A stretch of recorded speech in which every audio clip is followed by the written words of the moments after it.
La plupart des poissons vivent en pleine eau, c'est-à-dire quelque part entre le fond et la surface. Une zone très vaste dans laquelle on rencontre toutes sortes de régimes alimentaires. Prenons par exemple ce poisson licorne. Il tire son nom de l'étrange protubérance sur sa tête et on pourrait croire qu'il l'utilise pour attaquer ses proies. Mais en fait pas du tout. À vrai dire, on ne connaît pas très bien son utilité. Ce qu'on sait, c'est que le poisson licorne se nourrit principalement d'algues ou de plancton. La rascasse volante, elle, se sert bien de ses particularités physiques pour se nourrir. Avec ses grandes nageoires pectorales, elle peut rabattre ses proies, souvent des bancs de petits poissons. Ensuite, elle ouvre brusquement la bouche pour provoquer une dépression qui va lui permettre d'aspirer plus facilement et très rapidement ses victimes. Une technique redoutable.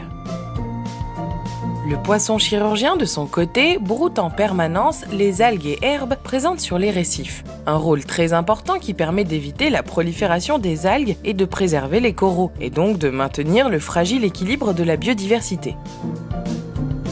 Dernier exemple, le poisson papillon, qui tire son nom de ses couleurs chatoyantes. Le kelmon à long bec, par exemple, dispose d'une longue bouche qui lui permet d'aller fouiller entre les branches des coraux pour y attraper des petites proies telles que des vers. Les poissons ont donc des régimes alimentaires très variés. Certains sont carnivores, d'autres sont herbivores, mais ça dépend aussi de l'âge. Ainsi, les larves de poissons marins sont omnivores, c'est-à-dire qu'elles mangent de tout. Leur alimentation va ensuite évoluer et devenir différente selon l'espèce et l'âge.